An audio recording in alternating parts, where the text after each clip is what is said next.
La réserve du Masai Mara, au Kenya.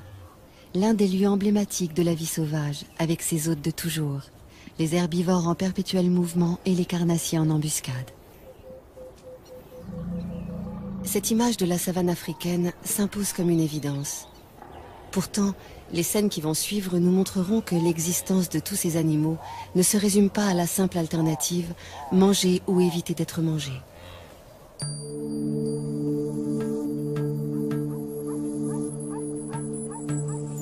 Le jour se lève sur le Masai Mara, une savane arbustive qui s'étend sur 1500 km², près de la frontière de la Tanzanie. La réserve doit sa renommée à l'impressionnante migration des gnous, qui fuient chaque année la sécheresse des plaines tanzaniennes. Au devant de la scène, une troupe de lions conduite par ce couple. Tout autour, les voisins qu'ils côtoient le plus fréquemment, zèbres, gnous, éléphants, impala, girafes.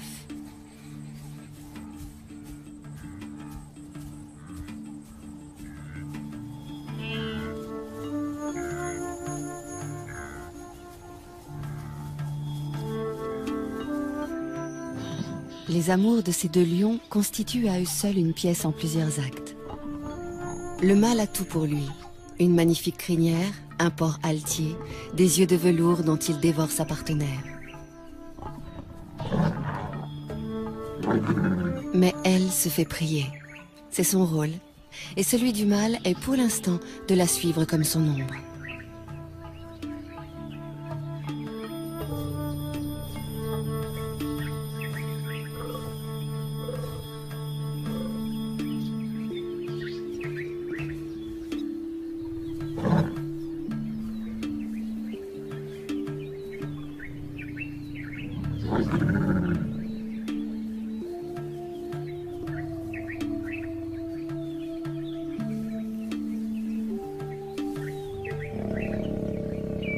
Les chaleurs de la lionne durent 4 à 6 jours, avec au moins 24 heures de prémices. Approche prudente, présence assidue mais discrète. D'ici à ce qu'elle consente, le mâle devra faire preuve d'une patience héroïque.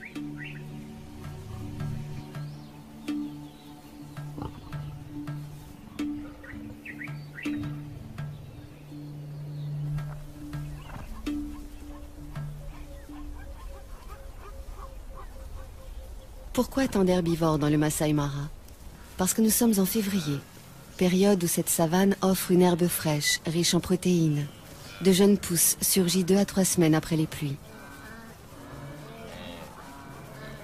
Pour s'en repaître, les gnous sont prêts à parcourir 700 km depuis les plaines du Serengeti au sud.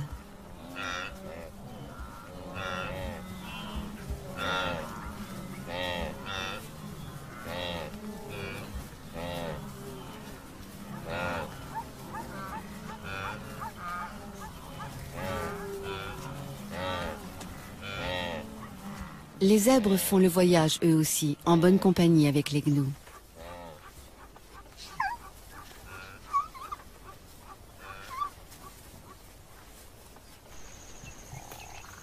Comme il se doit, les lions prennent leur tribut sur ces troupeaux, ou plutôt les lionnes, puisque ce sont elles qui chassent.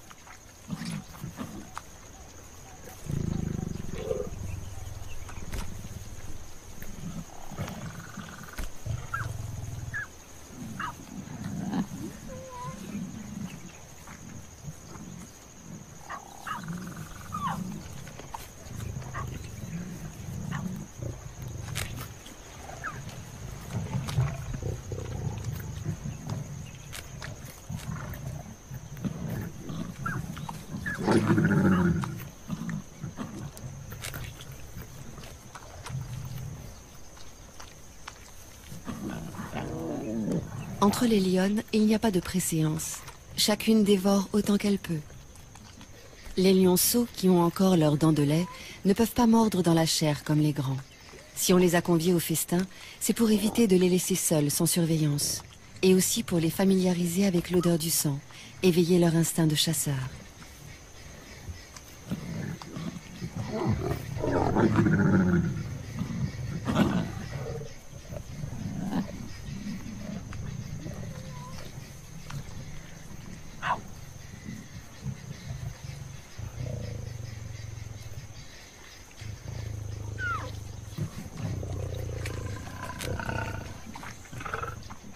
Celle-ci est la plus experte de la troupe. C'est elle qui dirige les opérations lors des chasses collectives. Une fois rassasiée, elle surveille les alentours. Une aussi belle prise pourrait attirer une troupe rivale. Et alors, gare aux petits.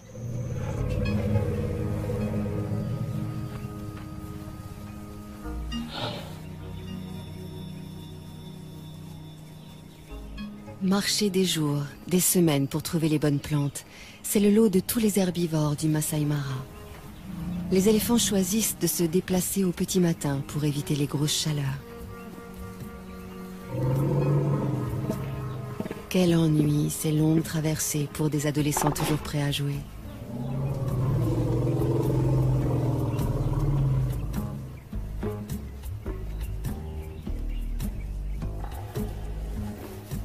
C'est la matriarche, une éléphante âgée et expérimentée qui prend systématiquement la tête du cortège.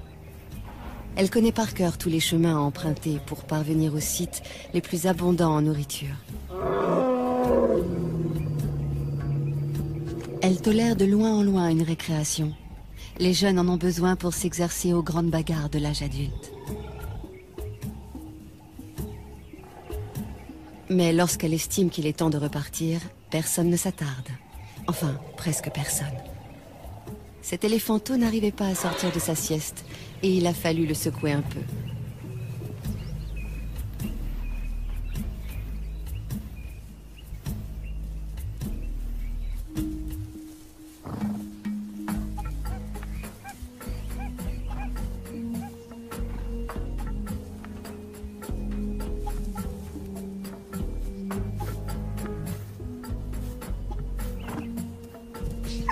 Un étalon pour plusieurs juments qui lui restent fidèles toute leur vie. Les petits harems que forment les zèbres de Burchell vivent plutôt harmonieusement, avec juste les querelles d'usage. Du moins, tant que ces différentes familles peuvent s'isoler les unes des autres. Mais à l'époque des migrations, surtout si elles coïncident avec celle des amours, la promiscuité génère de violentes rivalités entre les adultes.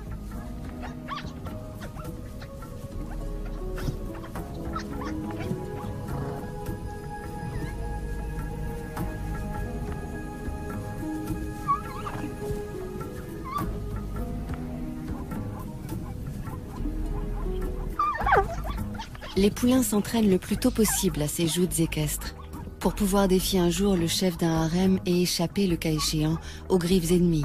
Une ruade bien placée peut tuer une lionne.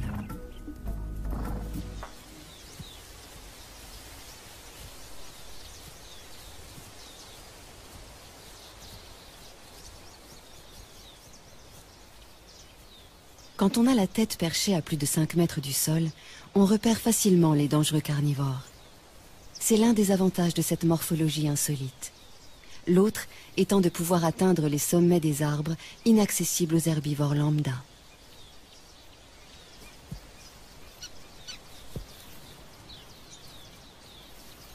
Ces deux girafes de l'espèce Maasai sont des mâles, des rivaux essayant par de curieux balancements de s'intimider l'un l'autre. Aucun des deux ne voulant abandonner, il va falloir en venir au coup.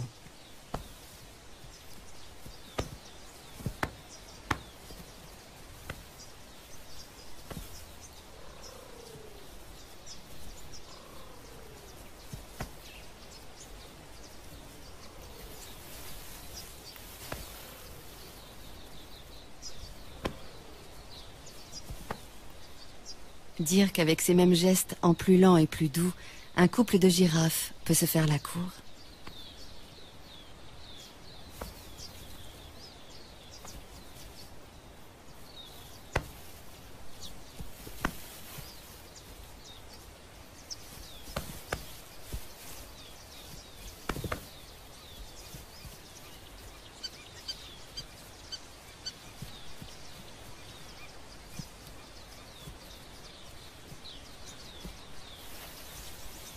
Les girafes Maasai vivent en petites troupes sous la coupe d'un seul mâle. Le but de ces duels, aussi violents soient-ils, n'est pas de blesser l'adversaire, mais d'établir qui est le plus fort, qui pourra prétendre à la place de chef le jour venu.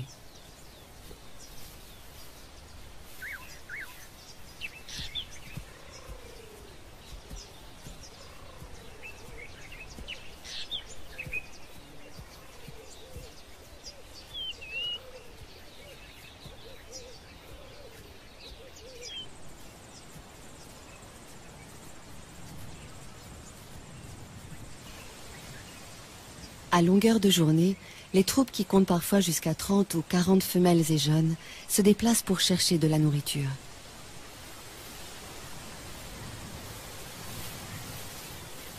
Leur plante préférée, l'acacia, qui à lui seul leur apporte toutes les vitamines voulues.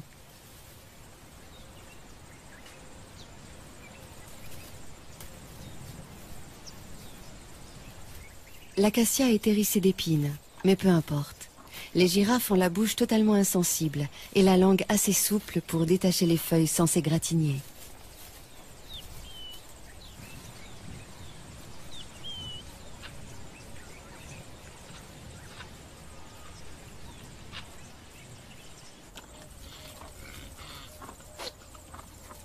Ces cornes joliment annelées font la fierté des mâles impala.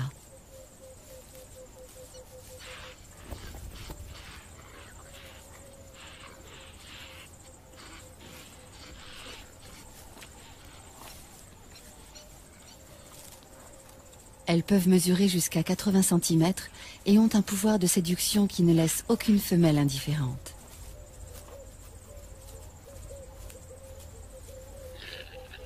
Pourquoi? Parce que la taille de cet attribut révèle la valeur de celui qui le porte et que ces dames veulent avoir affaire au meilleur géniteur.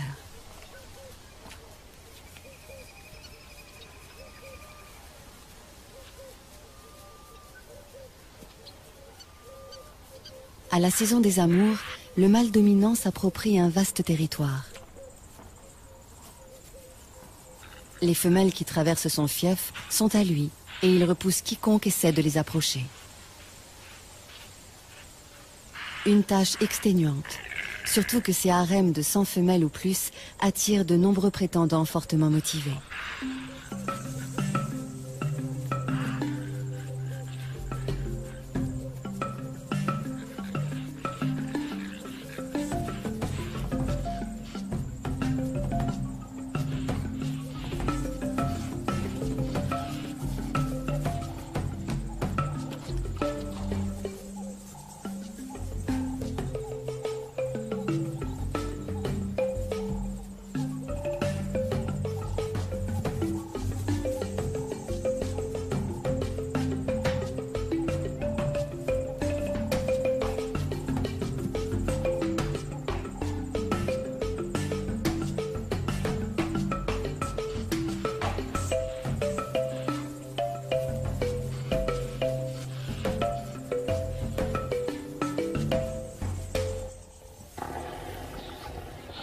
Le soleil est de plus en plus chaud. La matriarche a su conduire sa troupe près d'une zone ombragée où poussent les meilleures graminées de la saison. Ces moments de convivialité incitent à échanger. Les éléphants ont une façon très touchante de se saluer ou de se déclarer leur affection mutuelle.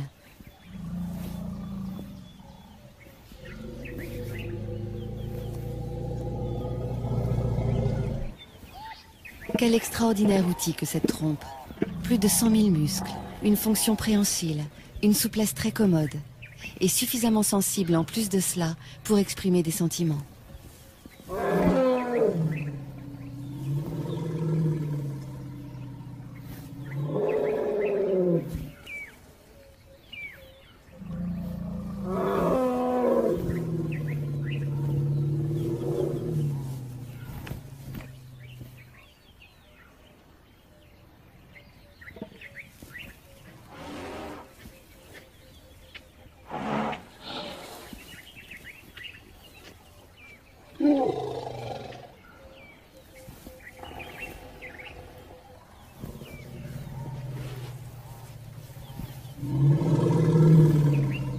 Lors de ces pauses, les éléphanteaux restent constamment sous bonne garde.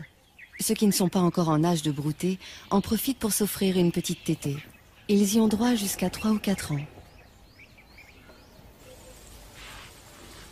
L'autonomie commence bien plus tôt pour les petits impalas. Ils ne sont allaités que pendant 5 mois, après quoi ils doivent brouter comme les adultes et surtout être capables de suivre le mouvement du troupeau. Par contre, pour avoir un territoire à eux, les jeunes patienteront jusqu'à l'âge de 4 ans. Ce temps d'attente se passe au sein de la harde.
Une fille de la matriarche vient de mettre au monde son petit. Il est déjà debout, mais bien chancelant encore. Et pendant un assez long moment, la mère et l'éléphante restés pour l'assister vont l'encourager à tenir sur ses pattes pour aller téter.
C'est presque gagné. Qu'il tète goulûment et il aura trouvé la force de vivre. Il grandira entouré de sa mère et de ses auxiliaires d'éducation. Tante, marraine, grande sœur.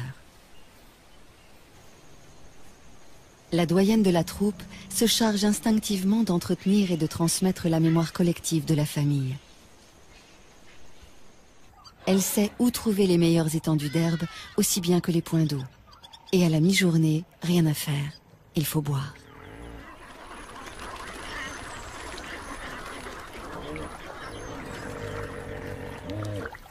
Ce ne sont pas 3 hippopotames somnolents qui vont les empêcher de se désaltérer.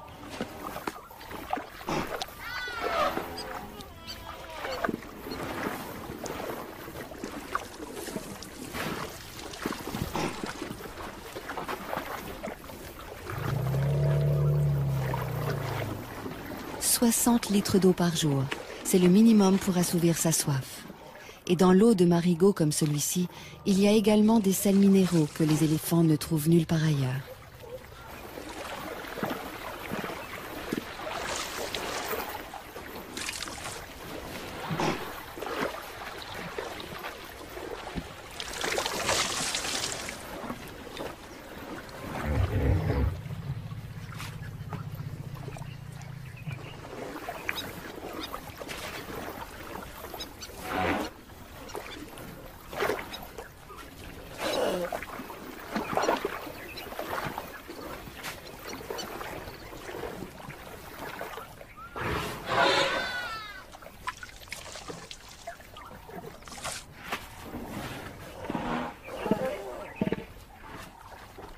Les mares sont non seulement des abreuvoirs, mais aussi des points fixes où les mâles solitaires peuvent reprendre contact avec la troupe pour éventuellement s'accoupler avec des femelles.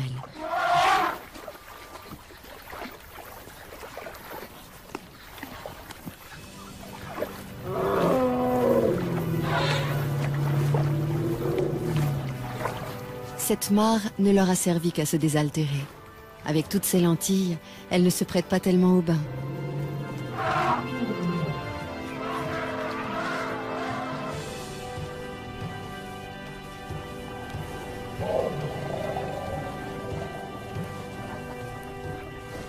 Le bain est indispensable pour éliminer les poux qui s'incrustent dans les replis de la peau.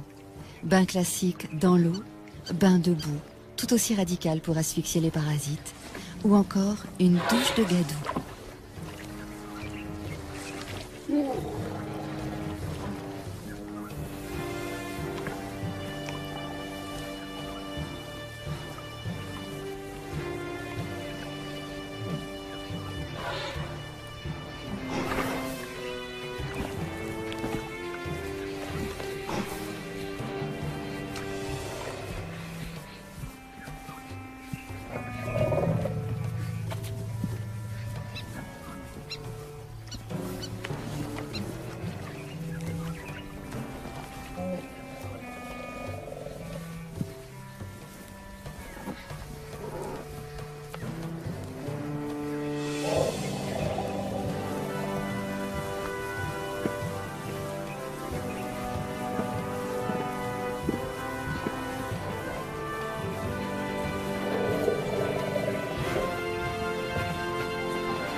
s'asperger de poussière.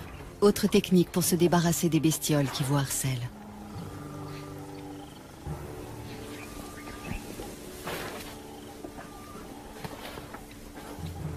Pour les soins d'hygiène, les buffles s'en remettent à un nettoyeur professionnel, le pique-bœuf, ravi de trouver de la nourriture à si bon compte.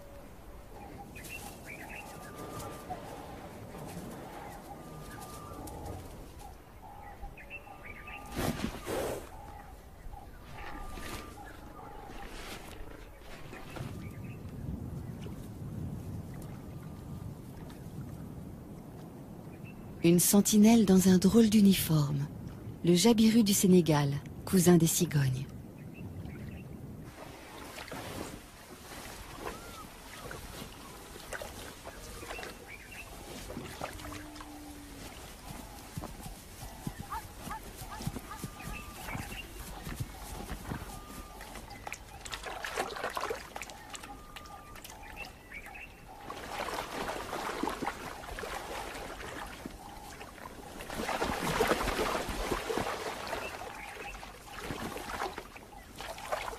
Trouver de quoi boire est une obsession quotidienne pour toutes les espèces de la savane. Chez les zèbres, un étalon est plus sûr de séduire des femelles s'il choisit un territoire près d'un point d'eau. Seulement, du fait même qu'il attire tant d'animaux, un point d'eau est à la fois source de vie et menace de mort. Car souvent les prédateurs sont embusqués non loin.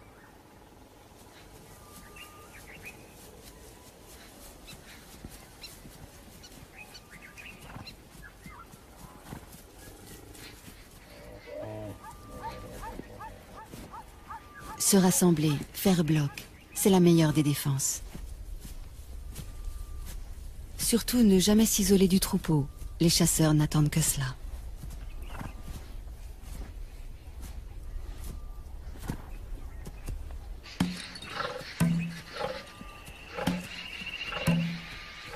Pour une fois, les zèbres se sont affolés inutilement.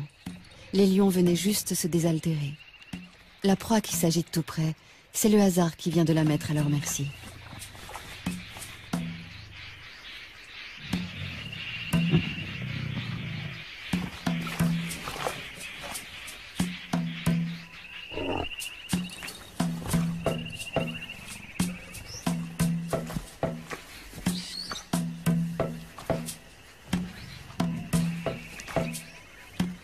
Le jeune mâle aussi a du mal à se dépêtrer de la vase.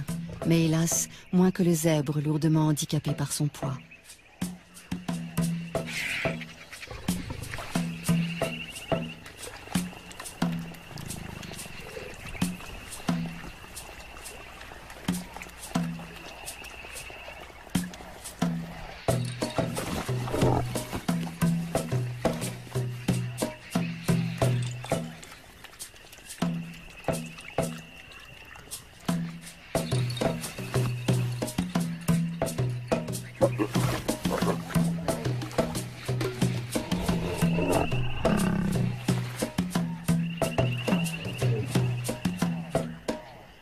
Il aurait besoin d'aide pour la mise à mort, mais les autres semblent hésiter à s'engager dans le bourbier.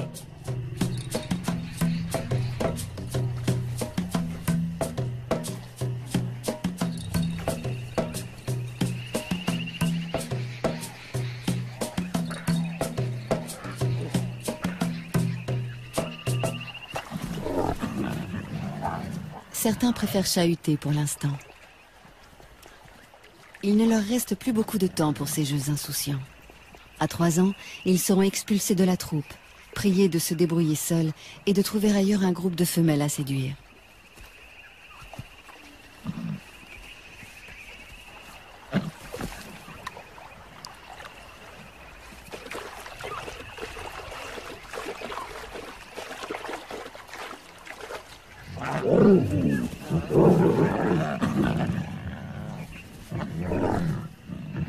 Lorsqu'ils simulent des combats et se chamaillent, ces adolescents préparent leur vie future de mâles dominants et de chasseurs. Ces entraînements développent la force physique et la réactivité.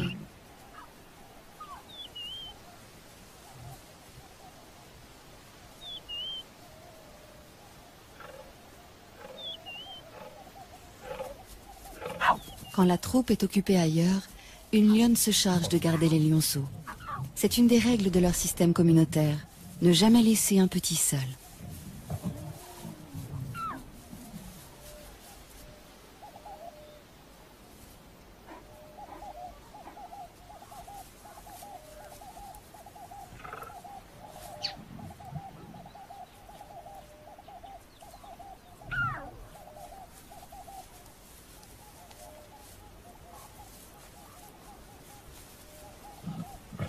Qu'ils soient les siens ou ceux d'une autre, la lionne les allaite sans aucune discrimination. Chaque femelle de la tribu est à la fois mère, nourrice et marraine. Pourquoi faut-il éviter à tout prix de laisser les lionceaux livrés à eux-mêmes? Par crainte des hyènes, qui peuvent rôder dans la savane, mais aussi à cause des lions eux-mêmes.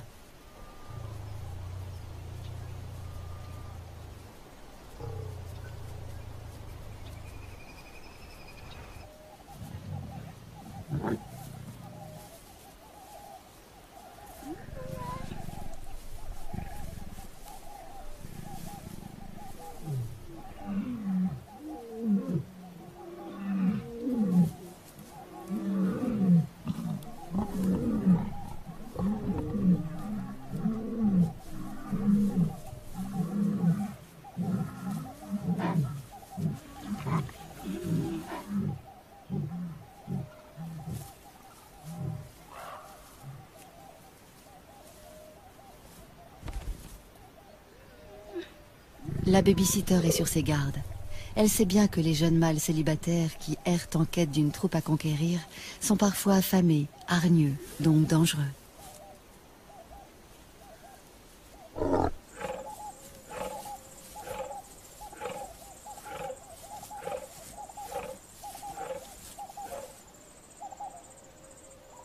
Même lorsqu'il a déjà une ou plusieurs partenaires attitrés, les choses ne sont pas faciles pour un mâle. Le nôtre en est toujours aux manœuvres d'approche. Toutefois, il a bien avancé et peut espérer arriver à ses fins d'un moment à l'autre.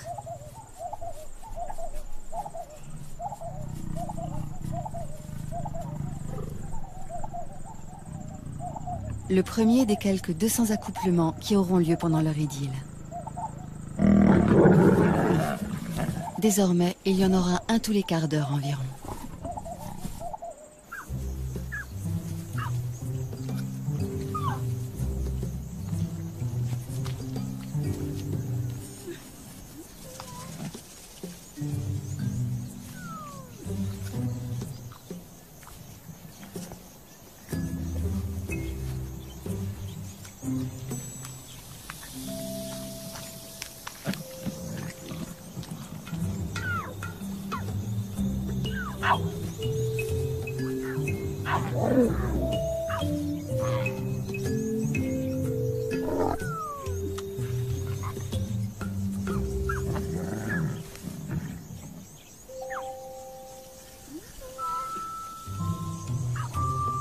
Autour d'une proie, les lionnes n'ont pas la même patience que pendant les longues siestes, les heures où il fait trop chaud pour remuer la moindre oreille.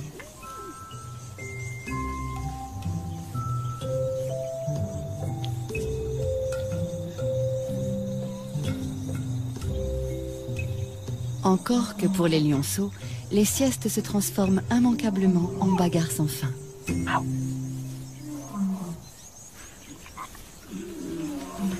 À cet âge déjà, jouer n'est pas seulement s'amuser.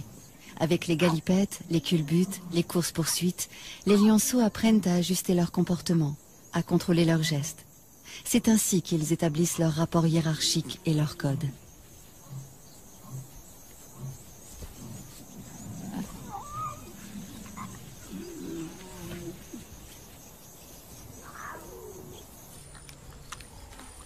Une carcasse de seconde main, celle d'un gnou à demi dévoré déjà par une tablée de lions. Les éboueurs de la savane ont pris leur place. Une fois abandonnée, une charogne est à tout le monde. Les chacals n'ont pas plus de droit sur elle que n'en ont les marabouts.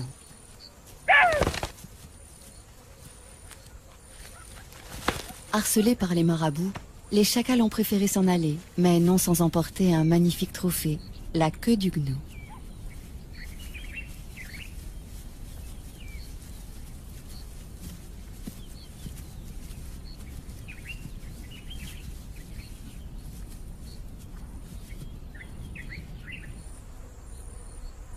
L'un d'eux a eu finalement des regrets.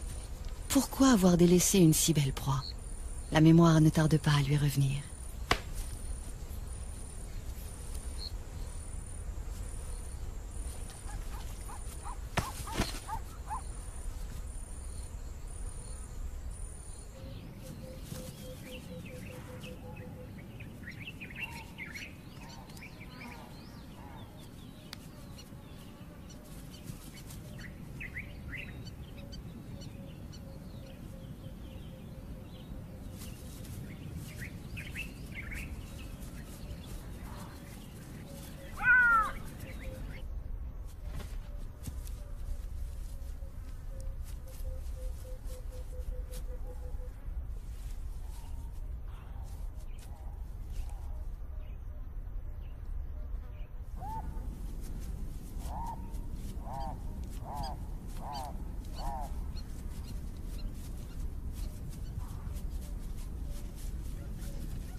C'est bien beau de jouer, mais ça ne remplit pas l'estomac. Et si l'on ne trouve pas de charogne, que reste-t-il? La chasse.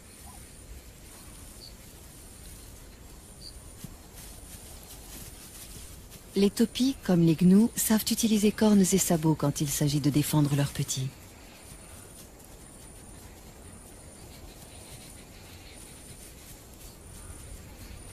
S'attaquer seul à 2 fois plus grand que soi, est-ce bien sérieux?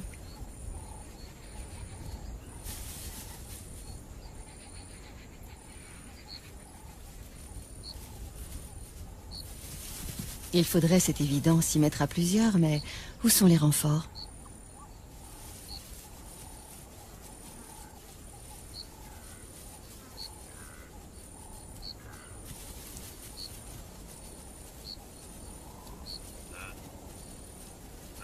Les voici, mais trop tard. Tous les troupeaux sont en alerte.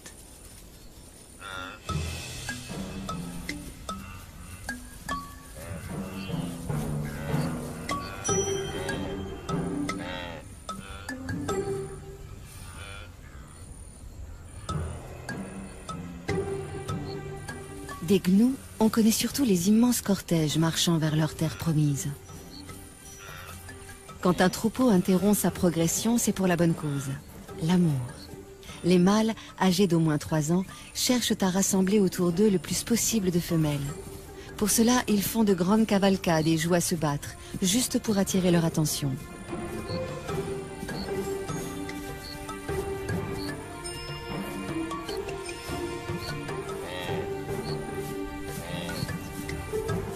La frénésie et la nervosité des gnous les poussent parfois à des comportements étranges, comme dans la scène qui va suivre. Un bébé de quelques heures à peine, rudoyé par plusieurs adultes.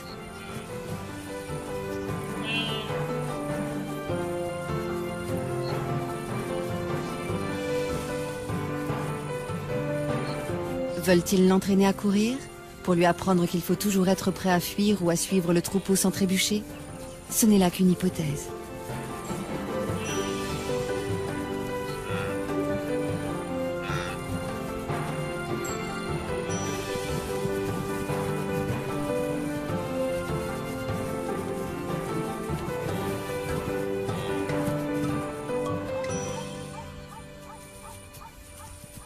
D'instinct, le petit gnou suit sa mère comme son ombre.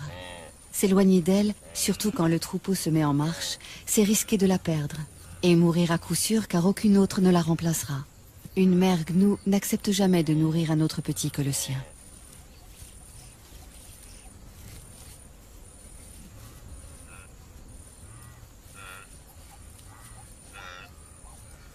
Parce qu'il doit se lancer sans délai dans cette vie itinérante, le bébé gnou est le plus précoce de tous les herbivores. Il est debout et en état de marcher 10 minutes après sa naissance. Ensuite, il n'a plus qu'à suivre le grand mouvement collectif qui lui fera parcourir, s'il résiste à tous les aléas, des dizaines de milliers de kilomètres par an.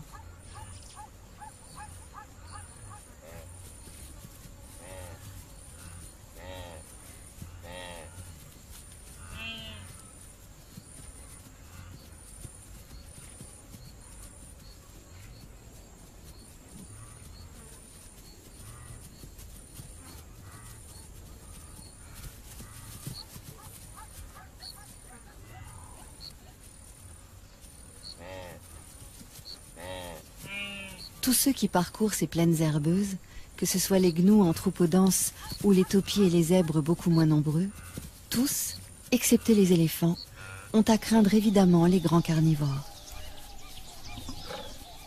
Notre tribu vient régulièrement puiser dans ce réservoir de proies, visant toujours les plus vulnérables, les bébés, les vieux, les infirmes.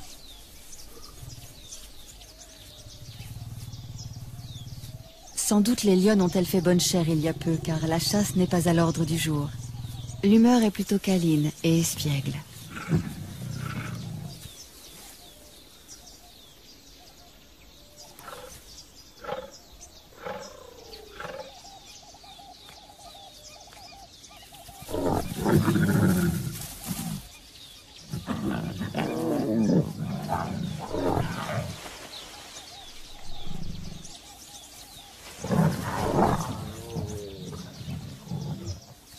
Les jeunes viennent de trouver un jeu très amusant qui nous rappelle quelque chose.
Troisième acte dans le parcours amoureux de nos deux héros.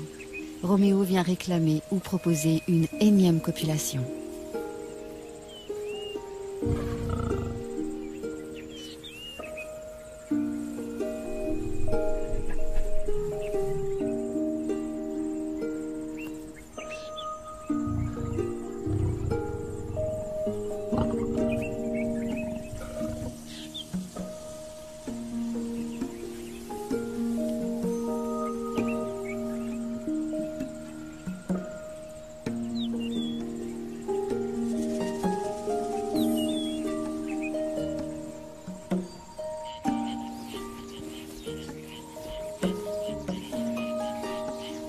Le jour décline, il fait moins chaud, le moment que beaucoup attendaient pour aller boire.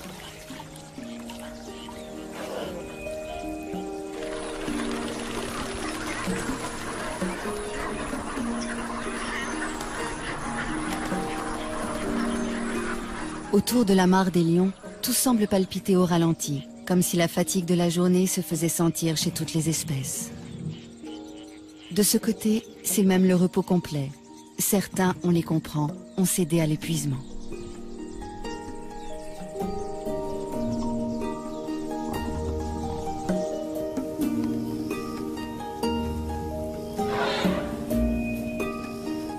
La nuit va bientôt tomber sur le Masai Mara où évoluent jour après jour les éternels nomades, les chasseurs chevronnés et tant d'autres animaux. Au rythme des saisons, la lutte de chacun pour sa survie maintient ce juste équilibre dont la nature africaine a le secret.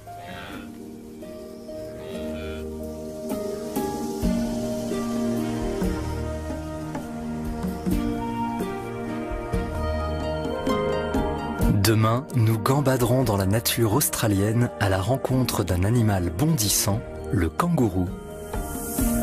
Mais pour l'heure, cinéma. Un face-à-face entre Jean-Paul Belmondo et Charles Vanel dans L'aîné des fers chauds de Jean-Pierre Melville.